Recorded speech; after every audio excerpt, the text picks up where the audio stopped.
Welcome to the Morning Wood. I'm your host, John Hyslop, joined as always by my friend, the great Matt Modi. Everybody knows that the best time to start laying the wood to the books is in the morning. So that's what we do every single morning on this show. If you're not subscribed already, go ahead and do so right now. Get the notifications on. You don't want to miss another one of these shows for the rest of your life. While you're doing all that, let's look at what we did last night. Matt, I'm going to let you start since you have the most red. Yeah, well, that is true. I do have the most red. John Morant did come through, which was nice, plus 160, no big deal. The Grady Dick thing was not my fault. He scored 12 points in the first half.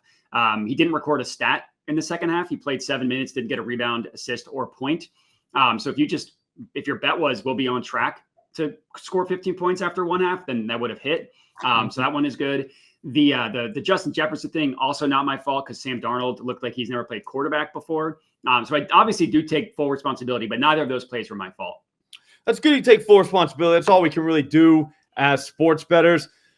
I had Puka Nacua. I got to be honest with you. That's kind of my fault because on the first play of the game, he had a 27-yard reception, and I looked at my daughter who was sitting right next to me, and I was like, this is so easy. And then that was pretty much it for him. But I stayed with it with Jalen Naylor. They didn't even look at him in the first half. They pretended like he wasn't even on the team. And then all of a sudden, they opened up a can in the second half. 3 catches, 33 yards, which is more than 25 plus 138, which means we profited with just my picks. As a team, we did not profit though, Matt. I think we got close though. If you do the math, I think pretty close. Like if you add plus 138, plus 160, I think you were down like 0.2 units if I just that math on the top of my head is accurate. So yeah, broke even. Well, here's the thing. I'm going to let you go ahead and redeem yourself. You can start right now. Yeah, appreciate that. We're going to go Paul George, 8+ rebounds, plus 125 odds at FanDuel. Paul George, the hit rate people on the year are going to absolutely hate this because he's only gotten 8 or more boards in 8 games this year. 8 of 24 games is pretty gross, but you look at games without Joel Embiid, games without Andre Drummond, he's gotten 8 in 3 of 4 games. And actually all 3 he had 9 or more. So he had 9, 11, and 10 in the 3 games he went over. The game he went under, he had 2 rebounds on 12 rebound chances. Just a bad conversion rate that's obviously not going to continue game over game. The next 3 games, 14 rebound chances, 9 boards. 17 rebound chances, 11 boards. 15 rebound chances, 10 boards. So more often than not, he's getting 14, 15 rebound chances. He's getting 8 boards. Matchup against the Thunder do a lot of things well. One thing they don't do well is stop players from rebounding. They give up the 3rd most rebounds just per game. And it doesn't matter what position, guard, forward, center, they're good matchup for all types of rebound props. And this one, I think it's going to be Paul George without Embiid and Drummond. So we'll go Paul George, 8+ rebounds, plus 125. Sweet. I'm going to move on to a guy that I like that everyone else hates. And it's Bradley Beal, 20-plus points, plus 200 at FanDuel. I know what the haters are thinking. Slop. Bradley Beal sucks. Congrats. You just figured out why this thing is priced at plus 200. But guess what? He owes us money, and we need to get it back. A lot of people think we should roll him down a hill just like they did Jay Leno, but that's not how civilized people operate.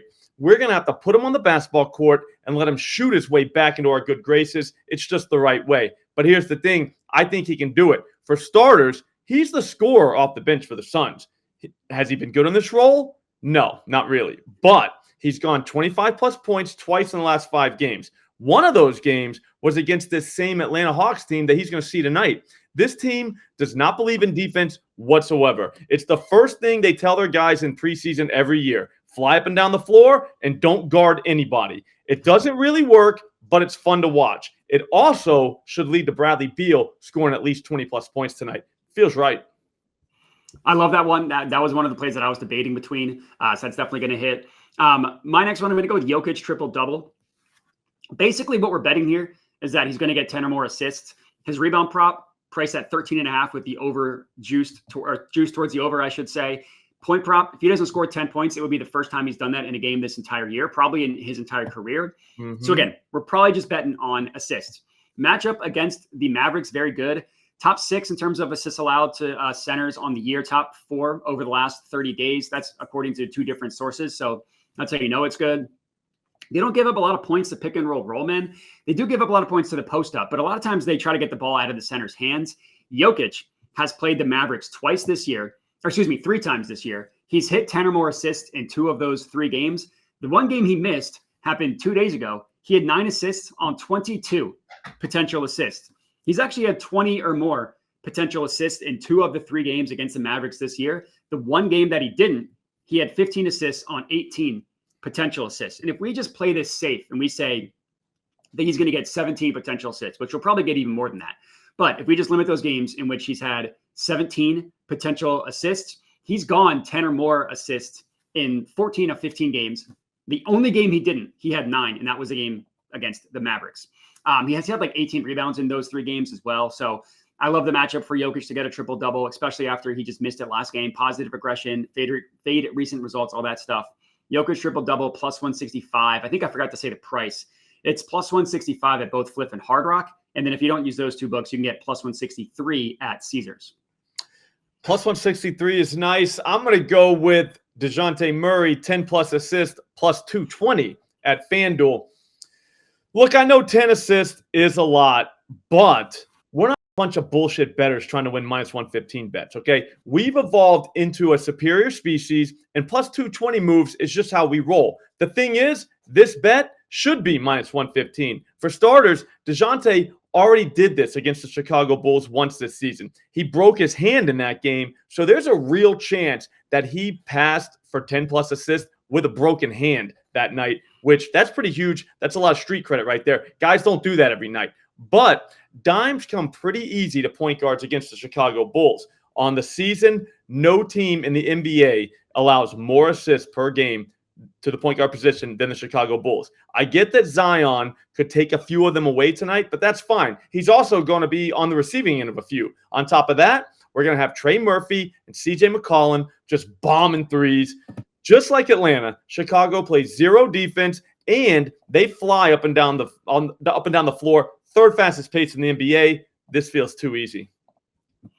I like that play so much that was going to be my 3rd play. So I'll just add some context to this one because I do love the play so much. So it's a little bit of a small sample size kind of thing, but he's played 4 games this year against a team that's bottom 10 in assists allowed, and with both with both CJ McCollum and Trey Murphy in the lineup. He's hit 10 or more assists in all 4 of those games, 10, 15, 12, and 12. So that's the only thing that you didn't say that I looked at for this play. It was implied. It was implied. People did probably know that. But yeah, that was going to be my 3rd play. I sent it to Nigel. So I have proof of that. So yeah, we'll go 4 plays, and we'll probably cash all 4. I like it. I actually love it. I do think we just cashed all 4. So, guys, you do have permission to parlay all 4 of these plays because they all won. So there is that. I'm not sure what that would pay, but I'm sure it would pay pretty good because, again, a lot of plus money bangers out here. They add up quick. Modi, that was awesome. Tell the people where they can find you. Yeah, find me on YouTube and on Twitter at Jedi Modi. I'll have a video today looking at early stuff for the divisional round because you got to bet early. You don't have to, but I like to bet early.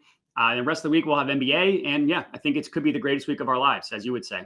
Awesome. That's at Jedi Modi on Twitter, also at Jedi Modi on YouTube. I'm Slop Rules. I'm at Slop Rules on Twitter. This is my channel.